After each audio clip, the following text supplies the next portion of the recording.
Well, on Fanalysis, we share the top plays, the leans, the toss-up bets.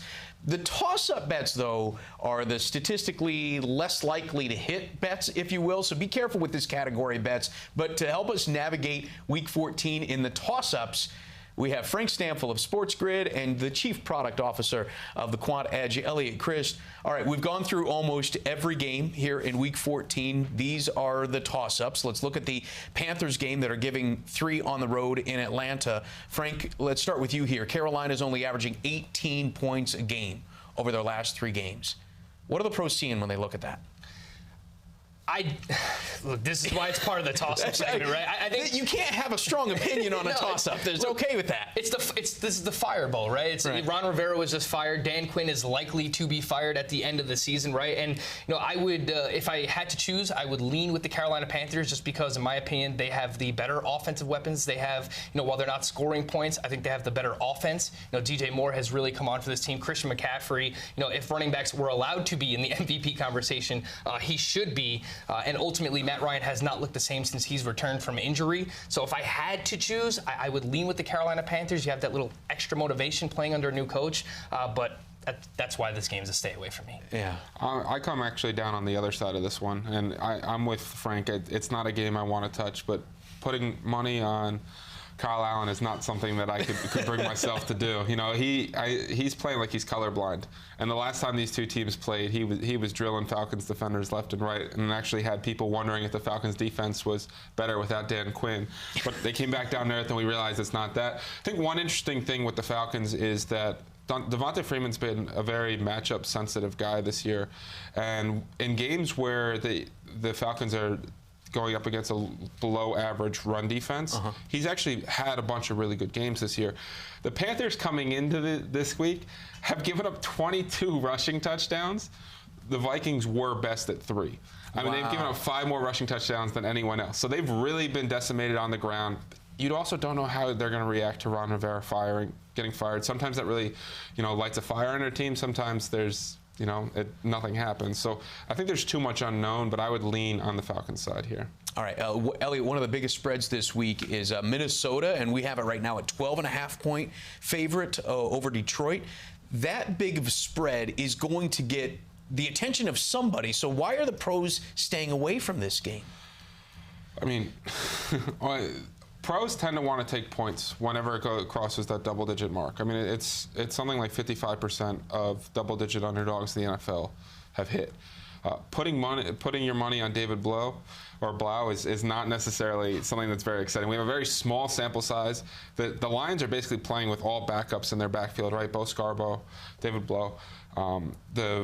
They want to rely on the run game. The Vikings are one of the best run defenses in the NFL. I lean the points because in a toss-up game, give me the 12.5 points in a divisional matchup. But there's a lot of things that make you uncomfortable with the Lions. Well, I was going to say, are you so worried about backdoor covers in the NFL? Because we see it all the time. Those teams take the big lead, and then the defenses just kind of play that prevent defense. All of a sudden, here comes the underdog coming up and covering. Yeah, and you can see the back door being wide open here in this game for the Detroit Lions. We saw, David Blau on Thanksgiving, small sample size, as Eliot mentioned, but he did make some big plays on some blown coverages, getting the ball down the field to Kenny Golladay. And the Minnesota Vikings secondary has struggled big time. They've been great against the run, but they have allowed a lot of production to wide receivers so far this season. The Lions still do have one of the better wide receiver cores with Kenny Golladay and Marvin Jones, so that's why I could see this backdoor being open here. And if I had to choose, I would lean with the Lions as well. All right, another double-digit one here. The Packers. We've got it at 12.5-point favorites right now over the Redskins. Washington is certainly going to want to run the ball a ton against the Packers. Are you a believer in the Redskins' rushing attack, though? They should be able to run the ball in the spot. We just saw what they did against the Carolina Panthers last week. It was Adrian Peterson and Darius Geis combined for nearly 230 rushing yards and 3 rushing touchdowns. And the Packers have been susceptible to the run. So you would think that favors Washington, but I think going into Green Bay, that's just a different beast. I mean, there's a legit home field advantage for the Green Bay Packers. And the Packers like to beat up on bad opponents. We just saw what they did last week against the New York Giants. So if I had to choose a side here, I don't like laying the points. We just spoke about the Lions and the Vikings.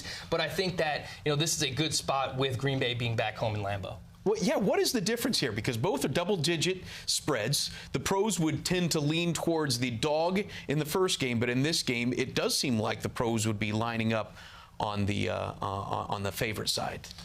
This is a game where if I'm betting on it, and I'm holding my nose while I'm doing it because it's not something really I want to do. Yeah. But I mean, the Redskins' advantage is going to be on the ground. And Bill Callahan, when he got hired, they asked him what he believes in when it comes to running, and he said, "It doesn't need to be efficient. I just need to run the football." So he is going to run the rock, and that's how you attack the Packers, and that's how you shorten the game, and that's how you keep a game closer. So I think that's the path.